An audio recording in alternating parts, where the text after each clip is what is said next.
Welcome guys. आज की video में हम स्टार्ट करने जा रहे हैं फाइनेंस अकाउंट असिस्टेंट का आपका मैथमेटिक्स। ठीक है, फाइनेंस अकाउंट असिस्टेंट के मैथ्स के सिलेबस में टोटल जो टॉपिक्स हैं वो 10 है। ठीक है, और मार्क्स भी 10 मार्क्स का है वो। It means each question from each topic, एक क्वेश्चन आएगा आपको हर एक टॉपिक से। दो टॉपिक हमने पहले से पढ़ा दिए हैं, VLW के सिलेबस में भी थे वो प्लेलिस्ट मैंने फाइनेंस अकाउंट असिस्टेंट की बना दी है, उसमें वो दो टॉपिक्स हैं, वो जाके आप देख सकते हो। Simple interest and compound interest वाला topic and second linear equation in two variables. Third topic था आपका परमुटेशन एंड कॉम्बिनेशंस। ये आज हम करेंगे। 8 लेक्चर बचते हैं, 8 टॉपिक बचते हैं, 8 लेक्चर्स में हम इनको खत्म करने वाले हैं। ठीक है, फाइनेंस अकाउंट असिस्टेंट के 10 मार्क्स का मैथ्स आपको 10 में से आपको मिनिमम 8-9 मार्क्स लाने ही लाने हैं सिलेक्शन के लिए। ठीक है, ट्राई करो 10 में से 10 लाने के। ठीक है, हम क्या करेंगे, एक ही लेक्चर में आपको मैं कवर करवा दूंगा जितने भी तरह के क्वेश्चन बनते हैं। हालांकि बिल्कुल सिंपल क्वेश्चन आए थे पिछली बार भी, इतना ज़्यादा डीप नहीं गए थे वो। परमुटेशन एंड कॉम्बिनेशन हम स्टार्ट करने जा रहे हैं आज। परमुटेशन क्या होता है? परमुटेशन होता है आपका, अगर आपको चीज़ों को अरेंज करना है, अगर चीज़ों की अरेंजमेंट करनी है तो उसको मैथ्स की लैंग्वेज में परमुटेशन बोलते हैं। कॉम्बिनेशन बोलते हैं जब आपको कुछ चीज़ें गिवन हो, उनमें से कुछ चीज़ों को सिलेक्ट करना हो। सिलेक्शन के प्रोसेस को कॉम्बिनेशन बोलते हैं, अरेंजमेंट के प्रोसेस को परमुटेशन बोलते हैं। ठीक है, परमुटेशन का मीनिंग होता है अरेंजमेंट। पहले तो ये याद रखो, बिकॉज आपको क्वेश्चन में परमुटेशन का फॉर्मूला लगाना है या कॉम्बिनेशन का फॉर्मूला लगाना है, इसकी बहुत कंफ्यूजन होने वाली है। उसको क्लियर करने के लिए आपको याद रखना होगा, परमुटेशन का मीनिंग होता है अरेंजमेंट। जहां पे भी आपको चीज़ों को अरेंज करने के लिए बोलेगा कि इन चीज़ों को आप कितनी बार अरेंज कर सकते हो, तब आपने परमुटेशन का फॉर्मूला लगाना है। और जब भी आपको सिलेक्शन करने के लिए बोलेगा कि भाई आपके पास एक ग्रुप है, उसमें से इतने बंदे सेलेक्ट करने हैं या इतनी चीज़ें सेलेक्ट करनी है, सिर्फ सेलेक्ट करनी है, उनको अरेंज नहीं करना है, तब आपने कॉम्बिनेशन का फॉर्मूला लगाना है। पहली बात तो आपको ये याद रखनी है। ठीक है, परमुटेशन का फॉर्मूला होता है NPR। NPR का मतलब होता है कि आपके पास अगर total number of objects n हैं और उनमें से आपको सिर्फ r अरेंज करने हैं, तो वो उसको हम ऐसे लिखते हैं NPR। और उसका फॉर्मूला क्या हो जाता है? n factorial upon n minus r factorial. इसका मीनिंग क्या हुआ इस फॉर्मूले का, वो भी देख लो। ठीक है, NPR का मतलब होता है, पहले NPR इसको हम डिनोट ऐसे करते हैं NPR। n आपका यहाँ पे हो जाता है जो टोटल नंबर ऑफ आपको ऑब्जेक्ट्स गिवन होते हैं, टोटल नंबर ऑफ ऑब्जेक्ट्स। अभी एग्जांपल करेंगे तो पूरा क्लियर हो जाएगा आपको। R हो जाएगा उस टोटल नंबर में से कितने की आपको अरेंजमेंट करनी है। ठीक है, number of objects to be arranged, number of objects to be arranged, to be arranged. ये इसका फॉर्मूला आपका हो जाएगा n factorial upon n minus r factorial. अब फैक्टोरियल का अगर आपको नहीं पता तो n फैक्टोरियल का मतलब होता है n से लेके उसके छोटे जितने भी नेचुरल नंबर हैं उनको n के साथ मल्टीप्लाई करना है, दैट इज n। फिर n से छोटा एक क्या हो जाएगा n-1, फिर उससे एक छोटा n-2 and so on to 3, 2, 1। ये होता है आपका n फैक्टोरियल। फॉर एग्जांपल आपको मैं बोलूं 6 फैक्टोरियल की वैल्यू क्या होगी, तो वो हो जाएगा 6 और इससे छोटे जितने नेचुरल नंबर है उनको मल्टीप्लाई कर दो, 5 इंटू 4 इंटू 3 इंटू 2 इंटू 1। ठीक है, इनको मल्टीप्लाई कर दो, यही आपके 6 फैक्टोरियल की वैल्यू होगी। ठीक है, सिमिलरली अगर मैं पूछूं आपको 4 फैक्टोरियल क्या होता है, तो वो हो जाएगा 4 इंटू 3 इंटू 2 इंटू 1। ठीक है, 4 3 से 12, 12 से 24, 24 आ जाएगा इसका आंसर। सिमिलरली 3 फैक्टोरियल क्या होगा, 3 इंटू 2 इंटू 1, ये आ जाएगा 6। ठीक है, 2 फैक्टोरियल आपका 2 इंटू 1 वो आएगा 2, 1 फैक्टोरियल 1 ही आएगा। और एक बात और याद रखनी है आपको, 0 फैक्टोरियल भी 1 ही होता है, 0 फैक्टोरियल की वैल्यू भी 1 ही होगी। फैक्टोरियल समझ में आ गया? आप फैक्टोरियल निकाल सकते हैं किसी भी नंबर का। फॉर एग्जांपल 8 फैक्टोरियल निकालना है तो 8 into 7 into 6 into 5 into 4 into 3 into 1 कर देना, और कुछ नहीं करना है। तो ये फॉर्मूला आपने लगाना है अगर आपको n में से r चीजों को अरेंज करना है। अब क्वेश्चन कैसे आएगा, फॉर एग्जाम्पल मैं आपको बोल दूं कि आपको आपके पास 3 चीजें हैं। ठीक है, आपके पास 3 ऑब्जेक्ट हैं, कुछ भी हैं, एक स्क्वायर है, एक सर्कल है, एक डॉट है। मैं कह रहा हूं कि मुझे बताओ इन तीनों को आपको अरेंज करना है, तो कितने वेज में अरेंज कर सकती हो? तो आप क्या करोगे, अरेंज करना स्टार्ट कर दोगे क्या? पहले मैं इसको रखूंगा, फिर इसको, है ना, फिर सर्कल को रख लो पहले, फिर रेक्टेंगल को, फिर डॉट को पहले। तो ऐसे कितने अरेंजमेंट बनेंगे? तो हम ऐसे नहीं निकालेंगे, हम फॉर्मूला लगाएंगे। ऐसे निकालने पे लेंथी हो जाएगा, हम फॉर्मूला लगाएंगे। हमारे पास गिवन कितने ऑब्जेक्ट हैं? 3 ऑब्जेक्ट हैं, और अरेंज भी कितने करने के लिए बोल रहा है? तीनों को अरेंज करने के लिए बोल रहा है। तो आपका आंसर हो जाएगा 3p3। नंबर ऑफ ऑब्जेक्ट जो गिवन है 3 है, और अरेंज भी कितने को करना है? 3 को ही करना है, तो 3p3 आपका आंसर हो जाएगा। अब इसको सिंप्लीफाई करना है तो फॉर्मूला लगा दो। NPR क्या होता है? n factorial upon n minus r factorial. n यहाँ पे n की वैल्यू ये होगी, ठीक है, और r की वैल्यू ये आ गई आपकी, तो n भी 3 है, r भी 3 है, तो 3 factorial upon n minus r factorial. तो n माइनस r करेंगे, 3 माइनस 3 कितना हो जाएगा? 0 फैक्टोरियल। 3 फैक्टोरियल की वैल्यू अभी बताइए, देखो 6, और 0 फैक्टोरियल की वैल्यू अभी बताइए आपको 1, 6 upon 1 तो 6। तो टोटल नंबर ऑफ अरेंजमेंट आपके पास कितनी बनेंगी? 6 बनेंगी। ठीक है। सिमिलरली आपको मैं बोल देता हूं कि आपके पास आपको एक 3 डिजिट नंबर बनाना है। कितना? 3 डिजिट नंबर बनाना है बाय यूजिंग दीज डिजिट्स 1 2 3 4 5। बस इन्हीं डिजिट्स को यूज कर सकते हो और एक 3 डिजिट नंबर आपको बनाना है। तो क्या आंसर हो जाएगा इसका? कितनी अरेंजमेंट? यहाँ पे भी अरेंज ही करना है ना, 3 डिजिट्स को यहाँ पे हमें अरेंज करना है और टोटल नंबर ऑफ डिजिट्स कितने होंगे वो हमें फाइंड करना है। ठीक है, तो हमारे पास नंबर ऑफ गिवन ऑब्जेक्ट्स कितने? 5 है। 5 डिजिट्स हम यूज कर सकते हैं ना, तो n की वैल्यू 5 होगी, n p, और अरेंज कितने करने हैं? 1 2 3, तो n p 3। तो क्या आ जाएगा? 5 p 3 आपका आंसर हो जाएगा। अब इसको बस सिंप्लीफाई करना है। हो सकता है ऑप्शन में सिंप्लीफाई करने के लिए दे ही ना, यही ऑप्शन में दे दे। लास्ट टाइम जो क्वेश्चन आया था उसमें भी यही था, उसमें सिंपल था कि 8 ऑब्जेक्ट्स हैं आपके पास, 8 में से 8 को ही अरेंज करना है, तो बताओ आंसर क्या होगा? तो 8 p 8 ये आंसर था। उसने सॉल्व भी नहीं किया, उसने आपको सीधे ही दे दिया और सिंपल कर दिया। हो सकता है यही ऑप्शन में दे दे, या आंसर भी दे सकता है। तो फिर आपने फॉर्मूला लगा देना है, एन फैक्टोरियल, एन यहाँ पे 5 है, 5 factorial upon N minus R factorial, तो 5 माइनस 3 2 हो जाएगा अपॉन 2 फैक्टोरियल। अब इसको सिंप्लीफाई कर लो। 5 फैक्टोरियल की वैल्यू क्या होगी? 5 इंटू 4 इंटू 3 इंटू 2 इंटू 1, और 2 फैक्टोरियल की वैल्यू 2 ही होती है, तो 2 ही लिख दो। ये 2 और 2 कैंसिल हो जाएगा। अब इनको मल्टीप्लाई कर लो, 5 4 20, 23 60, तो 60 आपका आंसर आ गया। 60 आपका आंसर आ गया। बट एक बात आपको याद रखनी है, ये परमुटेशन के फॉर्मूले वाली अप्रोच तब लगानी है जब आपको कुछ एक्स्ट्रा कंडीशन नहीं दी हो। अब इसी क्वेश्चन में अगर मैं आपको एक कंडीशन दे देता हूं कि आपको एक 3 डिजिट नंबर बनाना है और इन डिजिट्स को ही यूज करना है, और एक मैं आपको एक्स्ट्रा कंडीशन दे देता हूं कि वो 3 डिजिट नंबर इवन नंबर होना चाहिए, 3 डिजिट इवन नंबर, तब आप फॉर्मूला नहीं लगाओगे, तब आप फॉर्मूला नहीं लगाओगे, तब आप एक और अप्रोच में आपको बताऊंगा उससे करोगे। जैसे पहले ये वाला क्वेश्चन आ जाओ, ये हमने किया था ना, 3p3 इसका आंसर निकाला था। 3 ऑब्जेक्ट थे, 3 को ही अरेंज करना था।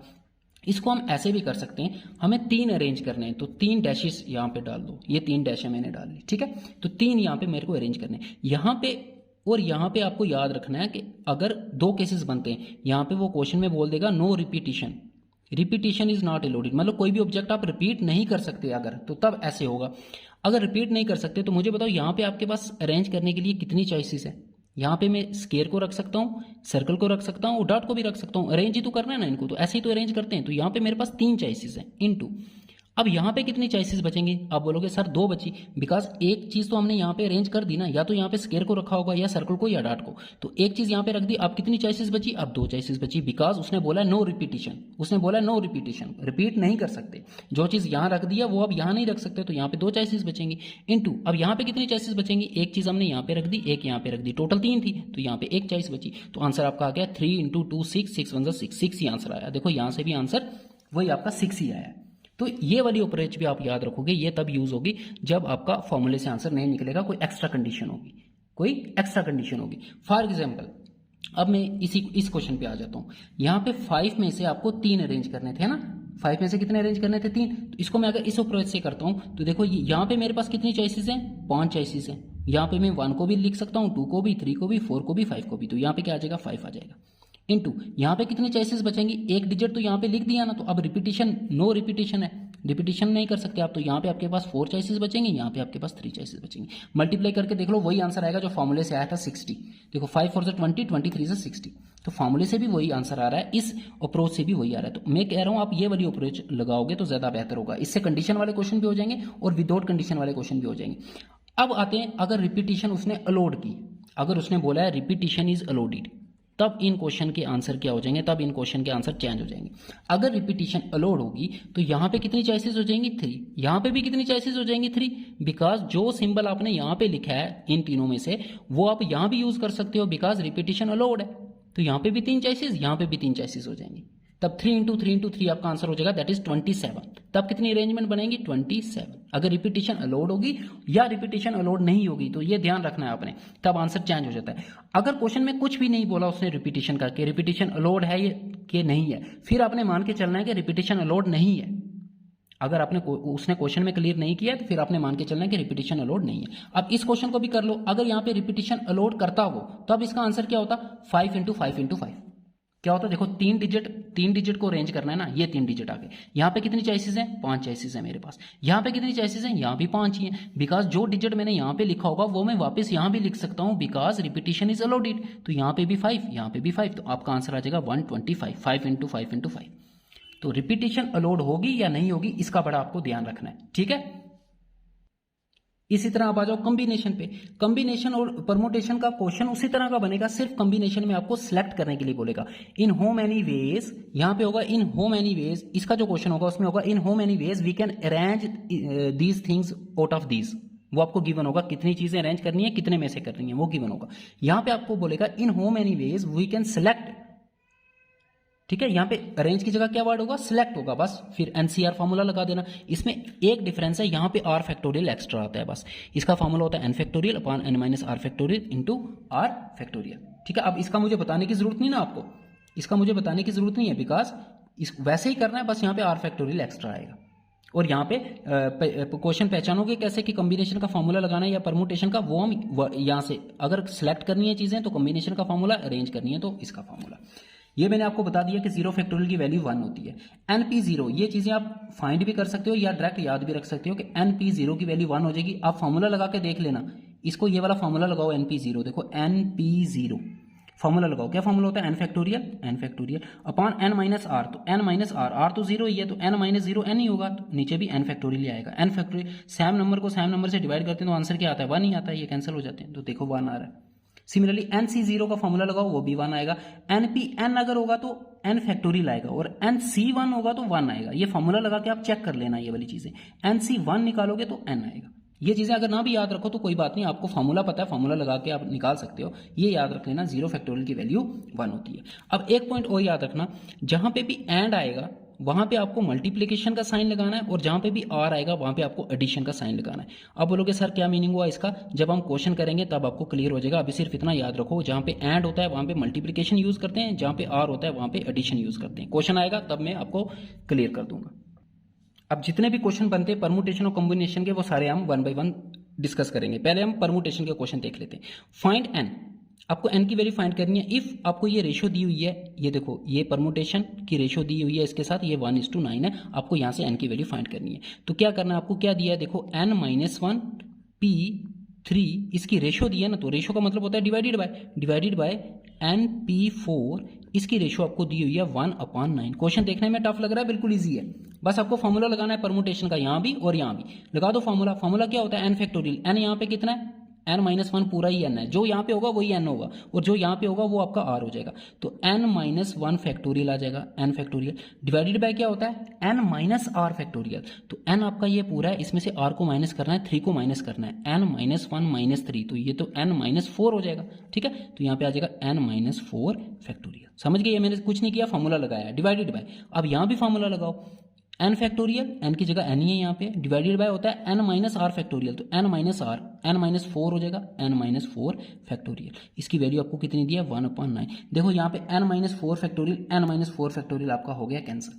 क्या बचा आपके पास, आपके पास बचा यहाँ न्यूमिनेटर में n-1 फैक्टोरियल, और डिनोमिनेटर में आपके पास बचा ये वाला n फैक्टोरियल, और इसकी वैल्यू कितनी है, 1/9। अब यहां पे याद रखो n फैक्टोरियल है, ऊपर n-1 फैक्टोरियल है, तो इस n फैक्टोरियल को अगर मैं ओपन करूंगा तो n-1 फैक्टोरियल कैंसिल होगा। कैसे, फॉर एग्जांपल मैं आपको बोलूं, ऊपर हो 7 फैक्टोरियल और नीचे हो 6 फैक्टोरियल, तो इसको कैसे सॉल्व करोगे, क्या 7 फैक्टोरियल की वैल्यू निकालोगे अलग से, 6 की अलग से, और फिर डिवाइड करोगे ना, इसको आपको सॉल्व करना है। 7 फैक्टोरियल को ओपन करोगे तो क्या आएगा, 7 × 6 × 5 × 4 × 3 × 2 × 1, यही आने वाला है। 6 फैक्टोरियल को ओपन करोगे तो क्या आएगा, 6 × 5 × 4 × 3 × 2 × 1, यही आने वाला है। अब देखो ये सारे नंबर ऊपर भी हैं, ये वाले नंबर, ये तो कैंसिल हो जाएंगे सारे के सारे, आंसर सीधा सीधा 7 आ गया। तो इसको शॉर्ट में आप कैसे करोगे, 7 फैक्टोरियल अपॉन 6 फैक्टोरियल है, तो 7 फैक्टोरियल को ओपन करो सिर्फ 6 तक, 7 × 6, बस फैक्टोरियल को क्लोज कर दो, क्योंकि नीचे भी 6 फैक्टोरियल है, तो 6 फैक्टोरियल कैंसिल, आंसर आपका सीधा 7 आ जाएगा। समझ रहे हो बात को। सिमिलरली अगर आपके पास इस तरह से होता 9 फैक्टोरियल अपॉन 7 फैक्टोरियल, तो इसको कैसे सॉल्व करते हैं, नीचे 7 फैक्टोरियल दिखा, 9 को मैं अगर ओपन करूंगा उसमें 7 फैक्टोरियल आएगा, तो 7 फैक्टोरियल कैंसिल हो जाएगा, तो 9 को ओपन करो, 9 × 8, जब तक 7 नहीं आता, × 7 आ गया, फैक्टोरियल को क्लोज कर दो, ठीक है। हमारी मर्जी है ना, फैक्टोरियल को जहां मर्जी तक ओपन करें, तो नीचे भी 7 फैक्टोरियल, ये हो जाएगा कैंसिल, तो इसका आंसर आ जाएगा 9 × 8, दैट इज 72। समझ रहे हो बात। अब यहाँ पे कहानी n में है, बस यहाँ पे n है, यहाँ जो बड़े वाला नंबर होगा उसी को ओपन करना होता है, क्योंकि उसी में छोटे वाला नंबर आपको मिलेगा। मैंने यहाँ पे 9 को ओपन किया ना, 7 को ओपन करने पे 9 तो नहीं ना आएगा, 7 के फैक्टोरियल में 9 फैक्टोरियल कहाँ आएगा, 7 × 6 × ये तो छोटे नंबर आएंगे, तो बड़े वाले को ओपन करना होता है। तो यहाँ पे कौन सा बड़ा है, n बड़ा है या n-1 बड़ा है, n बड़ा होगा तो n को ओपन करो, देखो ये n माइनस वन फैक्टोरियल को ऐसे ही रहने दो, n को मैं ओपन करता हूँ तो क्या आएगा n, फिर n के बाद क्या आएगा n से एक छोटा नंबर, n से एक छोटा नंबर क्या होगा n माइनस वन होगा, n माइनस वन ही तो हमें चाहिए, तो बस यहाँ पे फैक्टोरियल को क्लोज कर दो, इज इक्वल टू 1/9। देखो n minus one factorial n minus one factorial cancel, तो 1/n की वैल्यू आपके पास 9 आ गई, 1/9 आ गई, तो n की वैल्यू कितनी हो जाएगी, रेसिप्रोकल कर दो, n की वैल्यू 9 हो जाएगी, n की वैल्यू 9 इधर आए, 9 वन ज़ा 9, n वन ज़ा n, तो n इज इक्वल टू 9 आ गया आपका।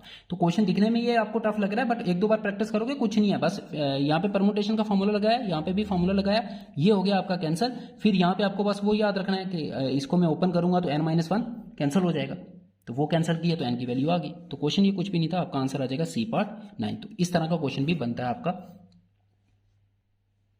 क्वेश्चन नंबर 2 देखो, फाइंड आर इफ। अब यहां से आपको इस आर की वैल्यू फाइंड करनी है, आपको ये दो परमुटेशन इक्वल दी हुई हैं, कुछ नहीं करना है, परमुटेशन का फॉर्मूला लगा दो। आपको गिवन क्या दिया है, देखो 5PR is equal to 6PR minus one. अभी ये परमुटेशन के फॉर्मूले के बेस पे क्वेश्चन है, ठीक है, अभी थियोरटिकल क्वेश्चन भी आएंगे।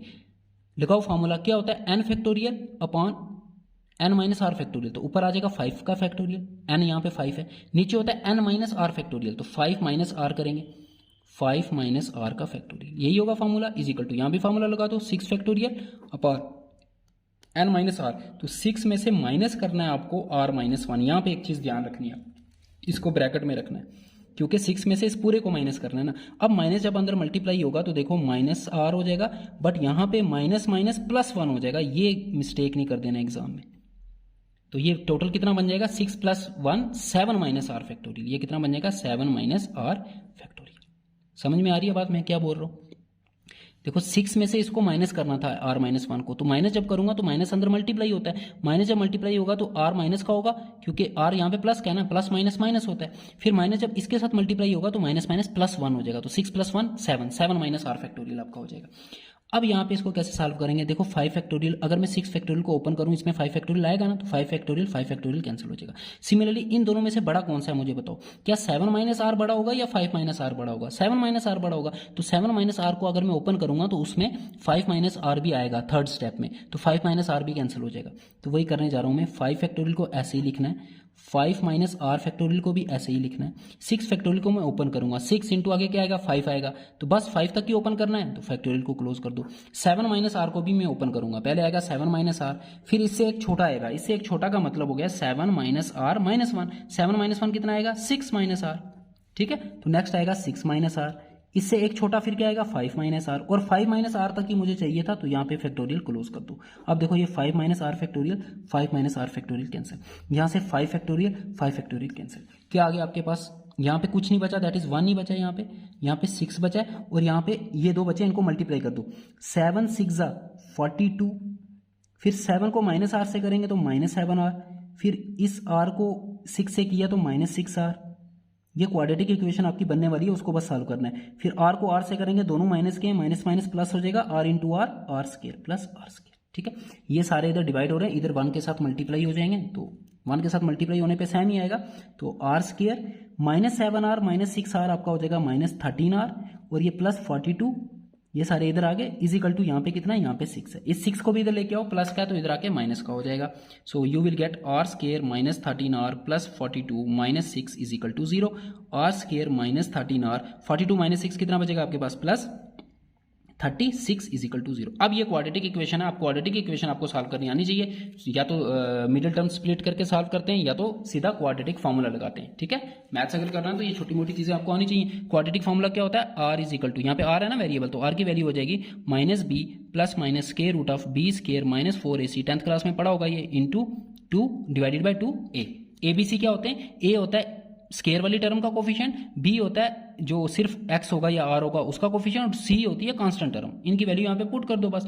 माइनस बी कितना है 13, माइनस 13 सॉरी, और माइनस एक फॉर्मूले में भी होता है, तो यहाँ पे आएगा माइनस फॉर्मूले का, फिर बी की जगह आएगा minus 13 plus minus square root of B का स्केयर, तो माइनस 13 का स्केयर माइनस 4 इंटू ए होता है इसका कोफिशिएंट कुछ नहीं है तो 1 होगा, ठीक है, इंटू 1 इंटू सी होती है कांस्टेंट टर्म, आ जाएगा आपका 36 डिवाइडेड बाय 2 इंटू ए होता है इसका कोफिशिएंट कुछ नहीं है तो 1।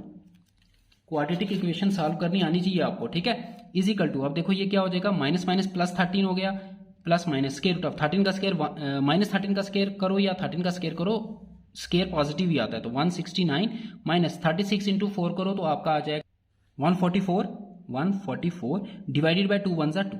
अब बस इसको थोड़ा सा और सिंप्लीफाई करना, you will get the answer is equal to, ये आपका आ गया 13 प्लस माइनस का मतलब होता है एक बार प्लस लेना एक बार माइनस लेना। पहले इसको सिंप्लीफाई कर लो, 169 में से 144 माइनस करोगे you will gate 25 divided by 2। 25 का स्क्वायर रूट 5 होता है तो यहाँ पे 5 आ जाएगा, तो आपका आंसर आ जाएगा या तो 13 प्लस 5/2 या 13 माइनस 5/2। ठीक है, क्योंकि क्वाड्रेटिक इक्वेशन है, क्वाड्रेटिक इक्वेशन के 2 रूट्स आते हैं। अब यहाँ पे 13 प्लस 5 18/2 आपका 9 आ जाएगा, 13 माइनस 5 8/2 आपका 4 आ जाएगा। तो या तो आंसर 4 होगा या तो आंसर 9 होगा, या तो 4 होगा या तो 9 होगा। अब ये कैसे चेक करोगे, अब हम यहाँ से चेक करेंगे। देखो ये जो NPR होता है, NPR इसका मतलब क्या होता है कि N में से आपको R चीजों को अरेंज करना है। N होता है कि कितने ऑब्जेक्ट गिवन है उनमें से कुछ अरेंज करने होते हैं, तो R की वैल्यू हमेशा less than equal to N होगी, या तो N के बराबर हो सकती है या N से कम हो सकती है, N से बड़ा नहीं हो सकता। ऐसा हो सकता है कि आपके पास गिवन 8 चीजें और आपको अरेंज 10 करनी है। अगर गिवन ही 8 है तो 8 में से ज्यादा आप 8 को ही अरेंज कर सकते हो ना एट ए टाइम, है ना। समझ रहे हो बात को, अगर 8 है आपके पास गिवन तो ज्यादा से ज्यादा 8 को अरेंज कर सकते हैं, 7 को अरेंज कर सकते हैं, 9 को तो नहीं अरेंज कर सकते। 9वीं चीज लाओगे कहां से, आपके पास गिवन ही 8 है। तो R की वैल्यू हमेशा N से या तो N के इक्वल होगी या N से कम होगी। तो यहाँ पे देखो R की वैल्यू 2 आ रही है, एक 9 आ रही है, एक 4 आ रही है। अगर मैं R की वैल्यू 9 रखता हूं तो ये 5 से तो बड़ा हो जाएगा, तो 9 तो हो नहीं सकता, तो यहाँ पे R की वैल्यू 4 है, तो ये ध्यान रखना 9 नहीं लगा देना। तो यहाँ पे आपका आंसर ए पार्ट हो जाएगा। अब ये क्वेश्चन बहुत इंपॉर्टेंट है, ये बनता है, इसमें बस क्वाड्रेटिक इक्वेशन बनेगी, वो सॉल्व करनी आपको आनी चाहिए। बाकी तो क्या है, कुछ नहीं किया, यहाँ पे परमुटेशन का फॉर्मूला लगाया और जो कैंसिल हो रहे थे कैंसिल किए, थोड़ी सिंप्लीफिकेशन की तो क्वाड्रेटिक इक्वेशन बन गई। तो क्वाड्रेटिक इक्वेशन का आपने फॉर्मूला लगा दिया यहाँ पे, -b plus minus square root of b square minus 4ac/2a। Question number 3. How many 3-digit numbers can be found by using the digits 1 to 9 if no digit is repeated? तो repetition allowed नहीं है। क्या कह रहा है, आपको 3 digit number बनाना है, 3 digit number. तो ये आपके 3 डिजिट आ गए। अब 3 डिजिट नंबर बनाना है, दैट मीन्स R की वैल्यू आपकी 3 आ गई। R की वैल्यू क्या आ गई, 3 आ गई। और N की वैल्यू होती है कितने डिजिट गिवन है, कितने ऑब्जेक्ट्स गिवन है। गिवन कितने हैं, 1 to 9, तो 1 to 9 मतलब 9 गिवन है, तो N की वैल्यू 9 आ गई। तो इस क्वेश्चन को 2 तरह से कर सकते हो, क्योंकि कोई एक्स्ट्रा कंडीशन नहीं दी है तो फॉर्मूले से भी कर सकते हैं। तो N 9 है, R 3 है, तो आपका आंसर आ जाएगा 9p3। पी परमुटेशन का फॉर्मूला क्यों लगाया, क्योंकि अरेंज ही तो करना है आपको, 3 डिजिट नंबर बनाना है। 3 डिजिट नंबर बनाने का मतलब कि आपको यहाँ पे अरेंज करने हैं, डिफरेंट अरेंजमेंट्स निकालनी है। पहले यहाँ 3 रखना है, 2 रखना है, 1 रखना है, यहाँ 5 रखना है, 6 रखना है, 2 रखना है ना, अरेंजमेंट ही करनी है ना एक तरह से। तो यहाँ से भी आंसर निकाल सकते हो और यहाँ से भी निकाल सकते हो। मुझे बताओ यहाँ पे कितनी चॉइसेस हैं, सर 9 चॉइसेस हैं, क्योंकि हमें गिवन 9 डिजिट्स हैं। यहाँ पे कितनी चॉइसेस बचेंगी, 8, यहाँ पे कितनी बचेंगी, 7, क्योंकि रिपीटिशन अलाउड नहीं है। अगर रिपीटिशन अलाउड होती तो इसका आंसर क्या हो जाता, 9 × 9 × 9। अगर रिपीटिशन अलाउड होती, फिर 2 बातें याद रखनी है, फिर ये फॉर्मूले से नहीं निकलेगा, एक बात, अगर रिपीटिशन अलाउड होती, फिर इसी से निकलेगा, और दूसरी बात यहाँ भी 9 आएगा, यहाँ भी 9 चॉइसेस होंगी, यहाँ भी 9 होंगी। लेकिन रिपीटिशन अगर अलाउड नहीं है और अगर कोई एक्स्ट्रा कंडीशन भी नहीं दी है, फिर फॉर्मूले से भी निकल सकता है, यहाँ से भी निकल सकता है, यहाँ से भी आंसर निकालो, यहाँ से भी निकालो, सेम आने वाला है। ठीक है, तो इनको मल्टीप्लाई करो, you will get the answer 504। Question number 4, हो मैनी 4 डिजिट नंबर आप बनाना है, आपको 4 डिजिट नंबर बनाना है। ठीक है जी, कितने डिजिट्स हैं, आर देयर। अच्छा, पूरा पूछ रहा है कि कितने 4 डिजिट नंबर्स होते हैं, इसका मतलब कोई भी डिजिट आप यूज कर सकते हो। तो टोटल डिजिट हमारे पास 10 होते हैं, 9 से लेके 0 से लेके 9 तक, 0 1 2 3 4 5 6 7 8 9। तो टोटल डिजिट्स हमारे पास कितने होते हैं, 10 डिजिट्स होते हैं, 9 नहीं होते। तो 10 डिजिट आपको यूज करना है। अब ये क्वेश्चन भी फॉर्मूले से नहीं होगा, बिकॉज अगर आपने कर दिया ना 10 डिजिट टोटल है, 10 में से कितने अरेंज करने हैं, 4, तो 10p4 आपने कर दिया अगर, तो ये क्वेश्चन हो जाएगा गलत। पूछो क्यों, क्योंकि यहाँ पे एक एक्स्ट्रा कंडीशन खुद आ रही है। कौन सी एक्स्ट्रा कंडीशन आ रही है, आपको 4 डिजिट का नंबर बनाना है। अब अगर 10 डिजिट यूज कर रहे हो तो एक कंडीशन यहाँ पे ये आ रही है कि फर्स्ट डिजिट आप 0 यूज नहीं कर सकते। फर्स्ट डिजिट अगर 0 यूज किया तो फिर तो वो 4 डिजिट नंबर रहा ही नहीं। फॉर एग्जाम्पल 0 3 2 1, ये 4 डिजिट नंबर है ही नहीं, क्योंकि पीछे 0 की वैल्यू ही नहीं होती है, तो 3 डिजिट नंबर है 3 2 1। सो यहाँ पे एक एक्स्ट्रा कंडीशन आ रही है, तो जहां पे एक्स्ट्रा कंडीशन आएगी वो क्वेश्चन फॉर्मूले से नहीं होगा, वो ऐसे करना है आपने। तो कोई भी क्वेश्चन हो आपने ऐसे ही करना है, आप ऐसे ही करना। देखो हमें 4 डिजिट नंबर बनाना है और गिवन नंबर ऑफ डिजिट्स 10 है, तो मेरे पास यहाँ पे कितनी चॉइसेस होंगी, बड़े ध्यान से बताना, सोचो यहाँ पे कितनी चॉइसेस होंगी। यहाँ पे 10 चॉइसेस नहीं होंगी, यहाँ पे 9 चॉइसेस होंगी, क्योंकि यहाँ पे मैं 0 को नहीं लिख सकता। अभी बताया ना, 0 को लिखा तो 3 डिजिट नंबर हो जाएगा, तो यहाँ पे मेरे पास 9 चॉइसेस हैं। ठीक है, विद रिपीटिशन अलाउड नहीं है इस क्वेश्चन में, ये देख लो। ठीक है, तो यहाँ पे कितनी चॉइसेस हो जाएंगी, अब बोलोगे सर 9 से कम कर लो, बिकॉज पहले 9 थी तो अब 8 होंगी, तो वो गलती नहीं कर देना। यहाँ पे भी 9 चॉइसेस होंगी। कैसे? क्योंकि यहाँ पे आप 0 यूज कर सकते हैं। देखो एक डिजिट 1 से लेके 9 तक में से आपने एक डिजिट यहाँ पे लिख लिया, यहाँ पे लिख लिया, तो 9 में से एक चला गया, कितने बचे? 8 बचे, 8 बचे। लेकिन जो 0 बच रहा था जिसको हम यहाँ पे यूज नहीं कर सकते थे, उसको यहाँ तो यूज कर सकते हैं ना, तो +1 वो भी करना है ना। तो अब यहाँ पे कितनी चॉइसेस बची? 9, तो यहाँ भी 9 आएगा। यहाँ पे अब यहाँ पे कितनी बचेंगी? देखो एक यहाँ पे यूज हो गया, एक यहाँ पे यूज हो गया 10 में से, तो यहाँ पे अब 8 बचेंगे, यहाँ पे 7 बचेंगे। ये आपका आंसर है। 9 × 9 × 8 × 7, इनको जस्ट मल्टीप्लाई करना है, जो भी आपका आंसर आ जाएगा इनको कर दो multiply, you will get answer 4 5 3 6 is your answer. So बड़े ध्यान से करना है आपको क्वेश्चन, आपको बस ऐसे ही करना है, बस देखना कोई एक्स्ट्रा कंडीशन तो नहीं बन रही है।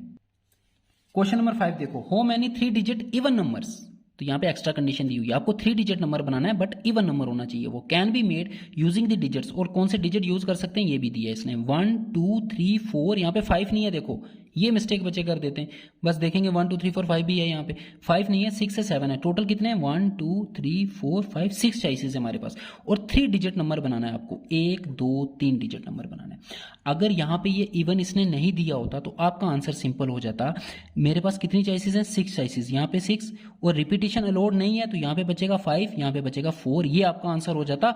अगर यहाँ पे ये एक्स्ट्रा कंडीशन नहीं दी होती, उसने सिर्फ बोला होता कि how many 3 digit numbers can be formed by using this digits, तब आंसर ये हो जाता। लेकिन अब यहाँ पे एक एक्स्ट्रा कंडीशन है कि नंबर इवन होना चाहिए। नंबर इवन कब होता है? जब उसके लास्ट डिजिट इवन होता है। कोई भी नंबर इवन कब होता है? जब उसका last digit unit place digit even होता है, ये वाला। तो यहाँ पे एक इवन नंबर आना चाहिए। तो इवन नंबर टोटल हमें गिवन कितने? एक 6 गिवन है, एक 4 गिवन है, एक 2 गिवन है। तो यहाँ पे हमारे पास 3 चॉइसेस हैं। तो ये वाली चॉइस जहाँ पे जिस पॉइंट पे कंडीशन लग रही है वो वाली चॉइस आप पहले फिल करोगे। तो यहाँ पे मेरे पास 3 चॉइसेस हैं, तभी इवन बनेगा, मल्टीप्लाई बाय। अब यहाँ पे तो कोई भी नंबर लिख सकता हूँ इनमें से, ठीक है, क्योंकि इवन होने के लिए यहाँ पे इवन होना चाहिए, ठीक है। अब यहाँ पे कितनी चॉइसेस बचेंगी मेरे पास? टोटल 6 थे ना, 6 में से एक यहाँ पे लिख दिया होगा, कोई इवन नंबर लिखा होगा, एक यहाँ पे लिख दिया होगा, यहाँ पे बची 5 चॉइसेस, यहाँ पे बची 4 चॉइसेस, ये आपका आंसर आ गया। 5 4 20, 23 60, 60 इज योर आंसर। तो देखो यही क्वेश्चन के 2 आंसर निकल रहे हैं। अगर ये कंडीशन दी होती इवन वाली तो ये आंसर, अगर ये इवन वाली कंडीशन नहीं दी होती तो ये answer. Question number 6, how many words with or without meaning can be formed using all the letters of the word equation using each letter at exactly once। हर एक लेटर को आप एक ही बार यूज कर सकते हो। इसका क्या मतलब हुआ कि आपकी रिपीटिशन अलाउड नहीं है इस क्वेश्चन में, ठीक है। आपको वर्ड बनाना है, how many words, और यही अल्फाबेट यूज करने हैं, ठीक है। मतलब इतने ही अल्फाबेट यूज करने हैं, क्योंकि यहाँ दिया नहीं है कि वर्ड जो है वो 4 लेटर का होना चाहिए, 5 लेटर का, ऐसा नहीं दिया, मतलब सारे यूज करने हैं। यहाँ दिया भी हुआ है can be formed using all letters, इस वर्ड के सारे letter at a time use करने हैं। कितने लेटर हैं? 1 2 3 4 5 6 7 8, तो 8 लेटर, 1 2 3 4 5 6 7 8। तो बना दो वर्ड, कितने वर्ड बनेंगे चाहे उनका मीनिंग हो नहीं हो। यहाँ पे कितनी चॉइसेस हैं? 8। यहाँ पे कितनी चॉइसेस? बिकॉज एक लेटर को एक ही बार यूज करना है, तो यहाँ पे 7, क्योंकि रिपीटेशन लोड नहीं है। यहाँ पे कितनी चॉइसेस हैं? 6, यहाँ पे 5, यहाँ पे बचेंगी 4, यहाँ पे 3, यहाँ पे 2, यहाँ पे 1, ये आपका आंसर है। तो ये आप ध्यान से देखो, ये क्या है? ये 8 फैक्टोरियल है। तो हो सकता है ऑप्शन में आपको सीधे दे दे 8 फैक्टोरियल। 8 फैक्टोरियल आपका आंसर है। इस क्वेश्चन को आप फॉर्मूले से भी कर सकते हो। कितने वर्ड है? 8, और अरेंज भी कितने करने? 8, तो 8 P 8 आपका आंसर हो जाएगा। 8 P 8। पिछली बार भी ऐसे ही कुछ क्वेश्चन आया था आपके FA के एग्जाम में कि आप in how many ways you can arrange 8 objects from 8 objects, ठीक है। 8 में से 8 को अरेंज करना था, तो 8 P 8 आंसर। उसने ऑप्शन में भी 8 P 8 ही दिया था, समझ गए। अब इस क्वेश्चन में एक ट्रिक आता है कि अगर कोई लेटर रिपीट हो रहा हो ना, फिर उसका आंसर आप ऐसे नहीं निकालोगे। अगर कोई यहाँ पे जैसे देखो कोई रिपीट नहीं हो रहा, यहाँ पे कोई भी लेटर रिपीट नहीं हो रहा, ठीक है। इसका आंसर तो ये आ जाएगा, जो भी आएगा देख लेना, इनको मल्टीप्लाई करके 8 × 7 × 6 × 5 × 4, इनको मल्टीप्लाई करके जो भी आंसर आएगा। अब यहाँ पे सपोज में वर्ड कोई और दे देता, LEADER, ये वर्ड दे देते। अब यहाँ पे रिपीट हो रहा है, देखो अगर रिपीट वाला क्वेश्चन आया तो उसमें क्या करना है? अगर इनको अरेंज करना है, इनको अरेंज करके एक वर्ड बनाना है और सारे लेटर अरेंज करने एट ए टाइम, तो टोटल कितने हैं? 1 2 3 4 5 6 फैक्टोरियल आपका आंसर हो जाएगा। लेकिन डिवाइड करना है किससे? जो रिपीट हो रहा है, जितनी बार रिपीट हो रहा है उसके फैक्टोरियल से। ई रिपीट हो रहा है कितनी बार? 2 बार, तो डिवाइडेड बाय 2 फैक्टोरियल, ये आंसर हो जाएगा। सिमिलरली मैं आपको एक वर्ड और देता हूँ, ASSASSINATION,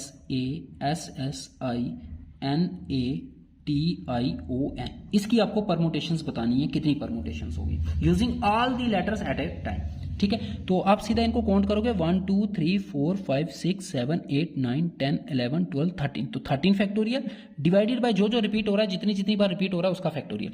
ए देख लो, ए एक यहाँ पे है, एक यहाँ पे है, एक यहाँ पे है, 3 बार रिपीट हो रहा है तो 3 फैक्टोरियल। एस को देख लो, 1 2 3 4 बार आ रहा है तो 4 फैक्टोरियल। और कुछ रिपीट हो रहा है, आई रिपीट हो रहा है क्या, आई रिपीट हो रहा है ना, एक यहाँ पे है, एक यहाँ पे है, 2 बार रिपीट हो रहा है 2 फैक्टोरियल। एन रिपीट हो रहा है, एक बार यहाँ है, एक बार यहाँ है, 2 फैक्टोरियल।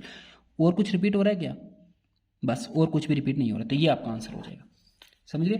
अगर किसी वर्ड की अरेंजमेंट करनी है, परमुटेशन करनी है, तो कैसे करना है आपको, जितने वर्ड में अल्फाबेट है उसका फैक्टोरियल वही आंसर हो जाएगा। 8 अल्फाबेट है तो 8 फैक्टोरियल आंसर, 9 अल्फाबेट है 9 फैक्टोरियल आंसर। लेकिन कब, ये भी याद रखना है, अगर आ लेटर यूज करने, मतलब अगर 8 लेटर का वर्ड है, नया जो वर्ड बनाना है वो भी 8 लेटर का हो तब। लेकिन ध्यान क्या रखना आपने, अगर कोई लेटर रिपीट हो रहा है तो उसके फैक्टोरियल से डिवाइड कर लो, अगर कोई लेटर रिपीट हो रहा है। फॉर एग्जाम्पल, अगर इसमें एक क्वेश्चन और बनता है, इसी इक्वेशन में आपको वर्ड बनाना है, लेकिन आप ऑल लेटर नहीं यूज करने, आपको एक 4 लेटर का वर्ड बनाना है, सिर्फ 4 लेटर का वर्ड बनाना है, 4 लेटर का वर्ड बनाना है, तब क्या आंसर हो जाएगा। देखो 1 2 3 4 लेटर का वर्ड बनाना है, तो मेरे पास चॉइसेस कितनी, 8, तो यहाँ पे 8 आ जाएगा। अब कितनी बचेंगी, 7, क्योंकि एक यहाँ पे यूज हो जाएगा। कितनी बचेंगी, 6, कितनी 5, तब ये आंसर हो जाएगा, तब ये आंसर हो जाएगा आपका। ठीक है, अब कॉम्बिनेशन के कुछ क्वेश्चन कर लेते हैं। If NC8 is equal to NC2 find NC2। तो ये आपको एक प्रॉपर्टी याद रखनी होगी, एक थ्योरम है, NCA is equal to NCB। अगर ये इक्वल हो तो तब 2 कंडीशन हो सकती हैं, या तो A is equal to B होगा और A plus B is equal to N होगा। अब यहाँ पे A और B तो इक्वल नहीं है, बिकॉज A 8 दिया है, B कितना दिया है, 2 दिया है। ठीक है, इसका मतलब ये वाली कंडीशन यहाँ पे लगेगी, N इज इक्वल टू जो होगा वो A प्लस B के इक्वल होगा। सो N, जो N की वैल्यू आपकी आ जाएगी, A प्लस B कर दो, 8 प्लस 2 कितना हो जाएगा, 10, तो N की वैल्यू 10 है। इस थ्योरम को यूज करके N की वैल्यू 10 वैल्यू निकाल दी। अब हमें निकालना क्या है, NC2, N की वैल्यू 10 है, दैट इज 10C2, 10C2 की वैल्यू निकाल लो। C का फॉर्मूला लगाना है कॉम्बिनेशन का, 10 फैक्टोरियल क्या होता है, N factorial upon N minus R factorial, तो 10 माइनस 2 8 फैक्टोरियल इंटू फिर R फैक्टोरियल अलग से लिखना होता है, ये R2 है इंटू 2 फैक्टोरियल। अब 8 फैक्टोरियल को कैंसिल कर सकते हैं, अगर मैं 10 फैक्टोरियल को ओपन करूं, 10 into 9 into 8 factorial close upon 8 factorial into 2 factorial की वैल्यू 2 ही होती है, तो 2 लिख दो। 8 फैक्टोरियल कैंसिल, 2 को कैंसिल कर सकते हैं, 2 5 से 10, 5 9 से 45, so 45 is your answer, 45 is your answer, C part. Question number 8, same वैसा ही क्वेश्चन जैसा हमने परमुटेशन में किया है, रेशो गिवन दी है, आपको यहां से n की वैल्यू फाइंड करनी है, तो वैसे ही करना है बिल्कुल। यहां बस परमुटेशन की जगह कॉम्बिनेशन का फॉर्मूला लगाना है। सो क्या 2NC3, तो इसका फॉर्मूला क्या हो जाएगा, होता है n फैक्टोरियल, ये पूरा n है यहाँ पे, 2n की जगह n है, ठीक है, 2n factorial upon n minus r होता है, तो 2n माइनस 3 करो, 2n माइनस 3 फैक्टोरियल इंटू फिर r फैक्टोरियल होता है, r कितना है, 3 है, तो 3 फैक्टोरियल। अब ये इस 2 का मतलब डिवाइडेड बाय होता है, तो डिवाइडेड बाय NC3, इसका फॉर्मूला लगा दो, ये आ जाएगा n factorial upon n minus r, n minus 3 factorial, फिर साथ में r फैक्टोरियल एक्स्ट्रा होता है इंटू 3 फैक्टोरियल। इसकी रेशो आपको दी हुई है 12/1। अब जो कैंसिल हो रहा है उसको कैंसिल करो, देखो ये 3 फैक्टोरियल यहाँ भी है, यहाँ भी है, ये हो गया कैंसिल। अब बाकी जो कैंसिल नहीं हो रहा उसके लिए हम फॉर्मूला लगाएंगे। देखो ये 2n है और यहाँ पे 2n माइनस 3 है, तो ये वाला बड़ा है, तो इसको अगर मैं ओपन करूंगा तो क्या आएगा, 2n, फिर आएगा 2n माइनस 1, फिर आएगा 2n माइनस 2, फिर आएगा 2n माइनस 3, तो वहां पे स्टॉप कर देंगे, 2n minus 3, 2n minus 3 cancel हो जाएगा। सो विच इंप्लाइज दैट, इसको ओपन करो आप 2n वाले को, 2n, फिर आएगा 2n माइनस 1, फिर आएगा 2n माइनस 2, फिर आएगा आपका 2n माइनस 3, बस यहाँ पे स्टॉप कर दो, फैक्टोरियल। डिवाइडेड बाय में क्या बचा हुआ है, 2n माइनस 3 ही है, 2n माइनस 3 फैक्टोरियल।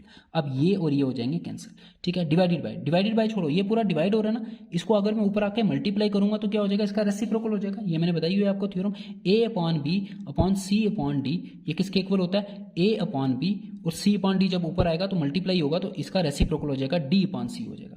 तो इसका उल्टा करना है, n माइनस 3 ऊपर आ जाएगा, n माइनस 3 फैक्टोरियल ऊपर और n फैक्टोरियल नीचे आ जाएगा यहाँ पे। अब n को मैं ओपन करूंगा तभी n माइनस 3 तक पहुंचूंगा, तो n को ओपन कर दो, n, फिर आएगा n माइनस 1, फिर आएगा n माइनस 2, फिर आएगा n minus 3 factorial is equal to किसके बराबर है, 12/1, 12/1 12 भी होगा। अब यहाँ से देखो n माइनस 3 भी कैंसिल हो गया। यहाँ से देखो ये n यहाँ पे नीचे है, ये n यहाँ पे ऊपर है, ये भी कैंसिल हो गया। अब ध्यान से देखो यहाँ पे देखो 2n माइनस 2, अगर यहाँ से मैं 2 कॉमन लेता हूँ, 2 दोनों के साथ है ना, 2 को कॉमन लेता हूँ तो यहाँ पे बचेगा n, 2 तो कॉमन ले लिया, यहाँ से भी 2 कॉमन, यहाँ बचेगा 1, तो n माइनस 1 और n माइनस 1 यहाँ भी है, तो ये हो जाएगा कैंसिल, n माइनस 1 कैंसिल, अगर 2 कॉमन ले लूँ 2 एक कॉमन ले लिया। अब क्या बचा, देखो एक 2 ये है, एक 2 ये है, 2 2 4 हो गया, इंटू 2n-1 बचा यहाँ पे, यहाँ तो कुछ नहीं बचा, डिवाइडेड बाय में यहाँ पे n-2 बचा, डिवाइडेड बाय n-2। बस आप इसको सिंप्लीफाई कर दो, इज इक्वल टू 12। n-2 इधर 12 के साथ मल्टीप्लाई कर दो और यहाँ पे 4 को अंदर मल्टीप्लाई कर दो, 4 2 8n minus 4 1 4 is equal to, ये 12 के साथ मल्टीप्लाई हो जाएंगे दोनों, 12n माइनस 12 2 24। एन वाली टर्म एक तरफ शिफ्ट कर दो और कांस्टेंट एक तरफ, ये एन को मैं उधर शिफ्ट करूंगा, ये यहाँ पे बचेगा -4 और ये -24 इधर आएगा तो +24 इज इक्वल टू, यहाँ पे बचा ये 12n और एक एन वाली टर्म यहाँ से आएगी, ये वाली ये छोड़ दी थी ना, 8n प्लस का इधर आके क्या हो जाएगा -8n। एन वाली टर्म को एक तरफ शिफ्ट किया और कांस्टेंट वाली टर्म को एक तरफ शिफ्ट किया, 24 - 4 बचेगा 20 is equal to 12n minus 8n बचेगा 4n, ये 4 मल्टीप्लाई हो रहा है इधर आके डिवाइड होगा, so n will be equal to 20/4, 4 5 20, तो n की वैल्यू आपकी 5 आ गई। ऐसे आपको लेंथी दिख रहा है, कुछ नहीं है, कैलकुलेशन छोटी है, मैंने बड़ी करके बताई है ना, क्योंकि मेरे को आपको एलोबरेट करना था पूरा, तो जब आप खुद करोगे तो बिल्कुल ईजी होगा ये। कॉम्बिनेशन का next question, how many chords can be drawn through 21 points on a circle. कह रहा है कि एक सर्कल है, उसके अगर मैं 21 पॉइंट्स ले लेता हूँ, कितने पॉइंट्स, 21 पॉइंट्स मैंने उठा लिया। अब कितनी कॉर्ड्स बन सकती हैं, कॉर्ड क्या होता है, 2 पॉइंट को ज्वाइन करके जो लाइन बनती है, ये भी कॉर्ड है, यहाँ से ये भी कॉर्ड है, ये भी कॉर्ड है, आपको पता है बहुत सारी कॉर्ड बनेंगी, 21 पॉइंट्स की वो बात कर रहा है, ये भी कॉर्ड है, ये भी कॉर्ड है, ये भी कॉर्ड है, फिर इस पॉइंट से इस पॉइंट तक जाने दो, ये भी, ये तो टोटल कितनी बनेंगी ये पूछ रहा है। तो यहाँ पे कॉम्बिनेशन लगेगा, बिकॉज यहाँ पे आपको सिलेक्ट करना है, एक कॉर्ड बनाने के लिए मुझे कितने पॉइंट चाहिए, मिनिमम सर्कल पे 2 पॉइंट चाहिए, है ना, 2 पॉइंट चाहिए ना, बस 2 पॉइंट को सिलेक्ट करोगे, 21 में से 2 पॉइंट को सिलेक्ट करो तो आपकी एक कार्ड बन जाएगी। इट मींस आपका आंसर हो जाएगा 21C2। Total number of cards कितनी बनेगी, यहाँ कॉम्बिनेशन लगेगा 21C2, बस इतना, ये आपका आंसर था। ये डायरेक्ट भी दे सकता है, यहाँ पे सॉल्व करके दिया, सॉल्व करो। कॉम्बिनेशन का formula n factorial upon n minus r factorial, 21 minus 2 करोगे तो 19 फैक्टोरियल इंटू फिर r फैक्टोरियल, r2 है, ठीक है। 21 को ओपन करेंगे 19 आएगा उसके बीच में, 21 इंटू 20 इंटू 19 फैक्टोरियल क्लोज, नीचे 19 फैक्टोरियल इंटू 2 फैक्टोरियल की वैल्यू 2 ही होती है, 19 फैक्टोरियल कैंसिल, 2 को भी कैंसिल करो, 2 10 20, तो 10 इंटू 21 कितना आ जाएगा 210। सो 210 कॉर्ड्स बना सकते हैं हम अगर आपके पास 21 पॉइंट्स होंगे डिफरेंट। 21 में से 2 पॉइंट को सिलेक्ट करेंगे तो एक कार्ड बन जाएगी ना, तो टोटल नंबर ऑफ कार्ड कितनी हो जाएगी 21C2। अब देखो ये कॉम्बिनेशन का क्वेश्चन बनता है, in how many ways can a team of 3 boys and 3 girls be selected. देखो वर्ड यूज किया सिलेक्टेड, सिलेक्टेड का मतलब सिलेक्शन करनी है, दैट मीन्स ये जो टीम सिलेक्ट करनी है, ये सिलेक्शन के सारे कॉम्बिनेशन के क्वेश्चन होंगे। फ्रॉम 5 बॉयज एंड 4 गर्ल्स, बड़ा इंपॉर्टेंट क्वेश्चन है। आपको क्या कह रहा है, आपके पास गिवन कितने, 5 बॉयज गिवन है और 4 गर्ल्स गिवन है, आपको इनमें से आप कुछ सिलेक्ट करना है। क्या सिलेक्ट करना है, 3 बॉयज सेलेक्ट करने और 3 गर्ल्स सेलेक्ट करने। 3 बॉयज कितने में से सिलेक्ट करने, 5 बॉयज में से, और 3 गर्ल्स कितने में से सिलेक्ट करनी है, 4 में से। ये आपको गिवन है और ये आपको सिलेक्ट करना है। तो आपको कॉम्बिनेशन पूछ रहा है, तो पहले मैं बॉयज की कॉम्बिनेशन देख लो। 5 बॉयज हैं, 5 में से 3 सिलेक्ट करने हैं, तो क्या आंसर हो जाएगा, टोटल नंबर ऑफ वेज कितने हो जाएंगे 5C3। सी क्यों लिया, बिकॉज सिलेक्शन करनी है। अब गर्ल्स भी तो सिलेक्ट करनी है ना, एंड है ना, ये देखो बीच में क्या है, एंड यूज हो रहा है, तो एंड के लिए मैंने क्या बोला था, मल्टीप्लीकेशन, तो ये मल्टीप्लाई होगा। समझ में आया, मैंने स्टार्टिंग में बताया था ना, एंड का मतलब मल्टीप्लीकेशन और आर का मतलब एडिशन, आर भी अभी बताऊंगा मैं आर के कहने के। अब 3 गर्ल्स सेलेक्ट करनी है, कितने में से, 4 में से, सो 4C3 ये आपका आंसर हो जाएगा। इसको सिंप्लीफाई करना है, यही आपका आंसर है। 5C3 लगाओ जल्दी से आप formula, 5 factorial upon 5 minus 3 2 factorial, फिर r फैक्टोरियल आता है तो 3 फैक्टोरियल आ जाएगा, इंटू यहाँ पे n factorial upon n minus r करेंगे, 4 माइनस 3 1 फैक्टोरियल, फिर r फैक्टोरियल आ जाएगा आपका 3 फैक्टोरियल। 5 फैक्टोरियल को ओपन करो, 5 इंटू 4 इंटू बस 3 तक ओपन करो, बिकॉज 3 फैक्टोरियल नीचे भी है, कैंसिल हो जाएगा। 2 फैक्टोरियल की वैल्यू 2 इंटू 3 फैक्टोरियल, ये देखो ये हो गया कैंसिल, इंटू 4 फैक्टोरियल को ओपन करो 3 फैक्टोरियल तक, 4 इंटू 3 फैक्टोरियल अपॉन 1 फैक्टोरियल की वैल्यू 1 ही होती है, 1 इंटू 3 फैक्टोरियल आपका कैंसिल हो जाएगा, ये कैंसिल हो गया। क्या बचा आपके पास, ये 2 है, 2 को भी कैंसिल कर सकते हैं, 2 2 4, 5 2 10, 10 4 40, तो 40 आपका आंसर आ गया सीधा 40। सो ये था आपका कॉम्बिनेशन का क्वेश्चन। अब इसी क्वेश्चन में आर वाली कंडीशन कब लगेगी, आर वाली कंडीशन देखो कब लगेगी। सपोज इसी क्वेश्चन में आपको कह देता कि आपके पास 5 बॉयज गिवन है, आपके पास 4 गर्ल्स गिवन है। अब क्वेश्चन में वो कह लेगा आपको कि आपको एक टीम बनानी है 6 स्टूडेंट्स की, आपको एक टीम बनानी है 6 स्टूडेंट्स की, जिनमें मिनिमम 2 गर्ल होनी चाहिए, मिनिमम 2 गर्ल होनी चाहिए। अब ये कंडीशन अगर आपको दे दी तो ये क्वेश्चन कैसे सॉल्व करोगे, ठीक है, ये क्वेश्चन में गिवन देगा कि आपके पास 5 बॉयज हैं 4 गर्ल्स हैं, दैट मीन्स टोटल 9 है आपके पास। टोटल कितने? 9। आपको उसमें से टोटल 6 स्टूडेंट सेलेक्ट करनी है, बट कंडीशन ये है कि मिनिमम 2 गर्ल होनी चाहिए, कम से कम 2 गर्ल होनी चाहिए। गर्ल 2 से कम नहीं होनी चाहिए, या तो 2 हो, 2 से ज्यादा होंगी तो चलेगा, बट कम नहीं होनी चाहिए। अब इस क्वेश्चन को हम कैसे करेंगे, देखो यहाँ पे मैं कंडीशन लिख ले रहा हूँ।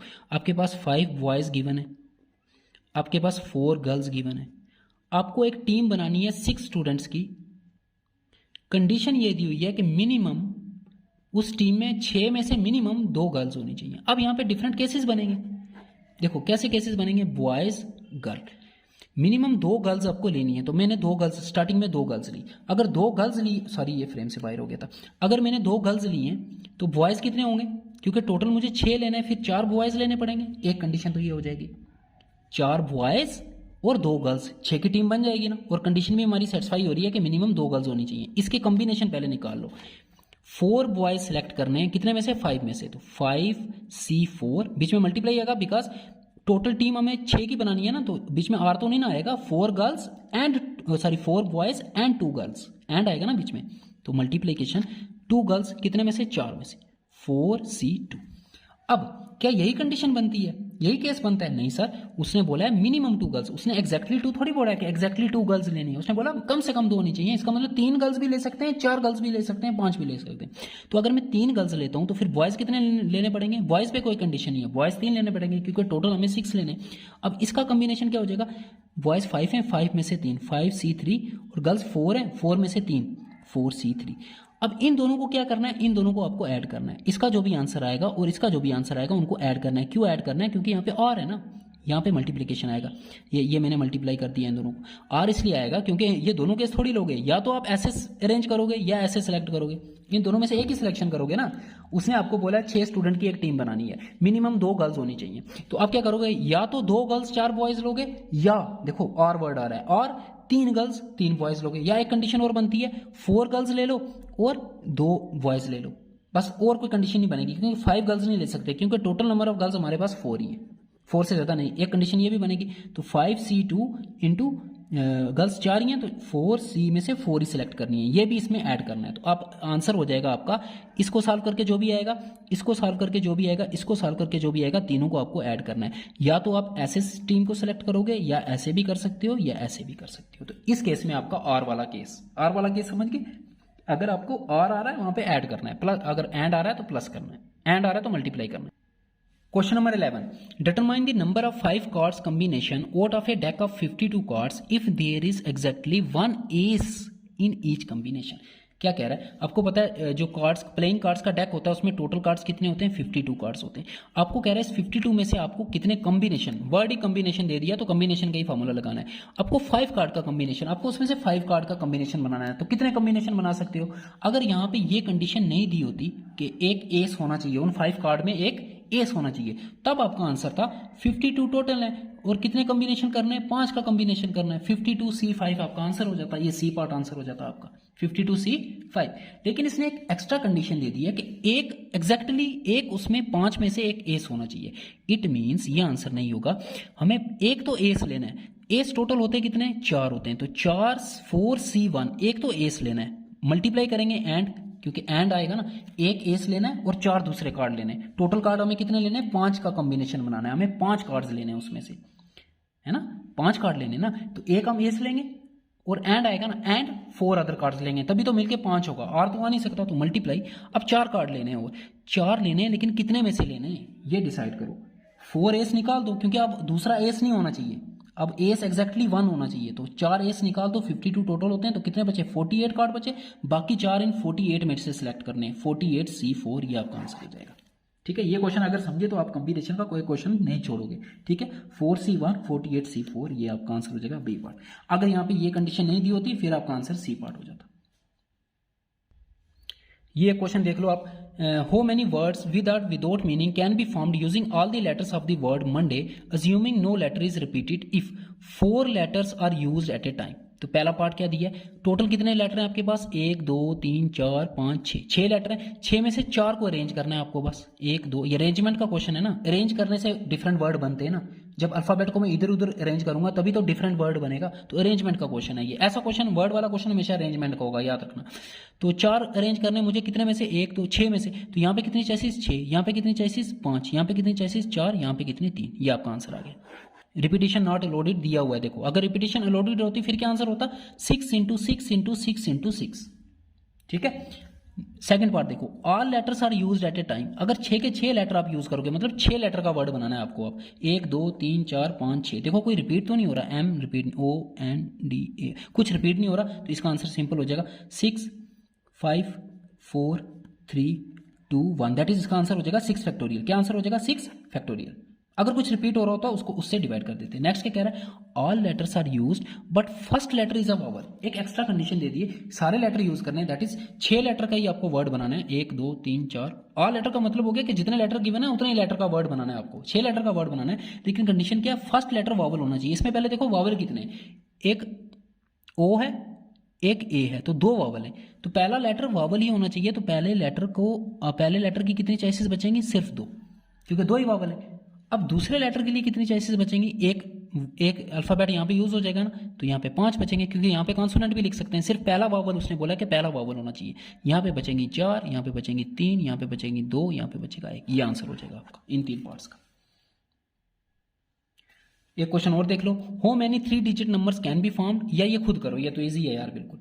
3 डिजिट नंबर बनाना है आपको, 1 2 3, कितना डिजिट गिवन है, 1 2 3 4 और 5, 5 डिजिट गिवन है। तो यहाँ के 2 क्वेश्चन दिए हैं, repetition of digit is allowed, तो पहले पार्ट में रिपीटिशन अलोड किया, तो यहाँ पे भी 5 चॉइसेस, यहाँ पे भी 5 चॉइसेस, यहाँ पे भी 5, 125 ऐसे डिजिट आप बना सकते हो, 3 डिजिट नंबर बना सकते हो इनको यूज करके, अगर रिपीटिशन अलोड है। रिपीटिशन अलोड का मतलब कि ये वाले डिजिट भी इंक्लूड होंगे, 3 3 3, 4 4 4, 4 4 1, ठीक है, देखो 4 रिपीट हो रहा है, तो ये भी रिपीट होंगे। अगर रिपीटिशन लोड नहीं है तो तब इसका आंसर क्या होगा, 5 इंटू 4 इंटू 3, यहाँ पे 5 चॉइसेस होंगे, यहाँ पे 4, यहाँ पे 3, सिंपल, इनको मल्टीप्लाई कर लो, 5 4 20 23, तब 60 डिजिट्स बनेंगे। एक क्वेश्चन और देख लो, how many 4 letter code can be formed using the first 10 letter. First 10 letter आपके जो होते हैं ABCD, हमें लेटर से कुछ लेना देना नहीं, बस हमें नंबर चाहिए होता है। 10 लेटर को यूज करके 4 लेटर का कोड बनाना है, if no letter can be repeated, तो 4 लेटर का कोड बनाना है ना, 1 2 3 4, तो यहाँ पे कितनी चॉइसेस 10, यहाँ पे कितनी 9, यहाँ पे कितनी 8, यहाँ पे कितनी 7। क्यों ऐसा लिखा, क्योंकि रिपीटिशन लोड नहीं है, यही आपका आंसर हो जाएगा। अगर रिपीटिशन लोड होती तो आंसर क्या आता, 10 इंटू 10 इंटू 10 इंटू 10। इस क्वेश्चन को फॉर्मूले से भी कर सकते हैं, टोटल 10 है, P अरेंज करना है कितनों को, 4 को, 10P4, वहां से भी आंसर देखना यही आने वाला है। सो ये थे आपके परमुटेशन और कम्बिनेशन के कुछ क्वेश्चन। सो 7 लेक्चर और बचते हैं, 7 टॉपिक 7 लेक्चर में उनको खत्म करेंगे। If you like the video please subscribe the channel को सब्सक्राइब कर देना और टेलीग्राम को ज्वाइन कर लेना, उसका लिंक मिल जाएगा डिस्क्रिप्शन बॉक्स में।